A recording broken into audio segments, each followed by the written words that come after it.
અબડાસાના અભયારણ્ય વિસ્તારમાં છેલ્લા કેટલાક સમયથી સુપ્રીમ કોર્ટનું બહાનું ધરી તંત્રવાહકો ખેડૂતોને વીજ જોડાણ નહીં આપતા હોવાની ગંભીર ચોંકાવનારી ફરિયાદ બહુજન આર્મીને મળી હતી।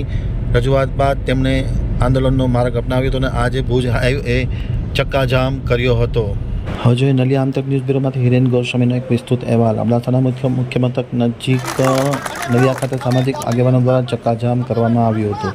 ખેડૂતોના અભયારણ્ય વિસ્તારમાં છેલ્લા કેટલાક સમયથી વીજ જોડાણ ન મળવાના કારણે ખેડૂતો અને સામાજિક સંગઠનોએ એક સાથ મળીને આજે ચક્કાજામનો કાર્યક્રમ નોંધાવ્યો હતો અને ભારે વિરોધ નોંધાવ્યો હતો। નલિયા ભુજ હાઈવે પર ચક્કાજામનો કાર્યક્રમ કરવામાં આવ્યો હતો।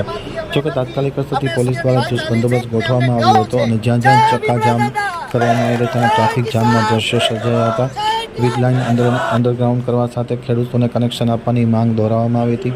અગાઉ પણ સંબંધિત સત્તાવાળાઓને વીજ કનેક્શન ખેડૂતોને આપવા માટેની રજૂઆતો કરવામાં આવી હતી। આમ છતાં કોઈ ઉકેલ નહીં આવતા આખરે સામાજિક સંગઠનો અને ખેડૂતો દ્વારા આજે ભુજ નલિયા હાઈવે પર ચક્કાજામના કાર્યક્રમો કરવામાં આવ્યા હતા। જોકે પોલીસ ઘટના સ્થળે દોડી ગઈ હતી અને પરિસ્થિતિ પર કાબૂ મેળવ્યો હતો।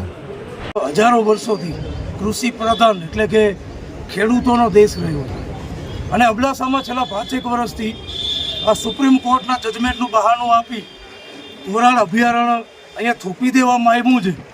આજે છેલ્લા ઘોરાડ જ્યારે બન્યું અભયારણ્ય ત્યારે તો 40-45 ઘોરાડ હતા, પણ હવે તો વન વિભાગને ખ્યાલ નથી કે ભાઈ ઘોરાડ કેટલા છે।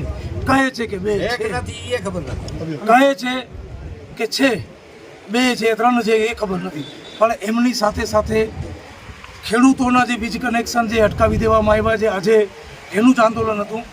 અહીંયા આગળ વીર અબલાજી દાદાના સ્મારક પાસે પ્રતિમા આગળ એમને ફુલાર કર્યા બાદ રોડ બંધ કરવામાં આવ્યું। 2 થી 2.5 કલાક સુધી એસડીએમ સાહેબ ત્યાં કને આવ્યા, મામલતદાર શ્રી અને પીજીવીસીએલના જવાબદાર અધિકારી પર ત્યાં કને આવ્યા ને એમને 1 મહિનાનો સમય માંગ્યો છે કે સુપ્રીમ કોર્ટમાં રિપિટિશન દાખલ કરી છે, એનો 15 તારીખના જજમેન્ટ આવવાનો છે 15/5ના, તો એ રાહ જોઈએ છીએ।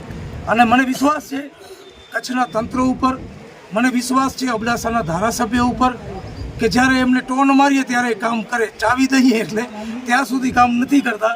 પણ અબડાસાના ધારાસભ્ય ઉપર વિશ્વાસ છે કે મહિના દિવસની અંદર ઘોરાડ જે અભયારણ્ય છે એમને ઘોરાડ પૂરતું જે વન વિભાગ છે ત્યાં કને રાખશે અને બાકીનો જે વિસ્તાર છે ખેડૂતોનો એમને કાઢી અને એમને વીજ કનેક્શન આપવાનું શરૂ કરશે।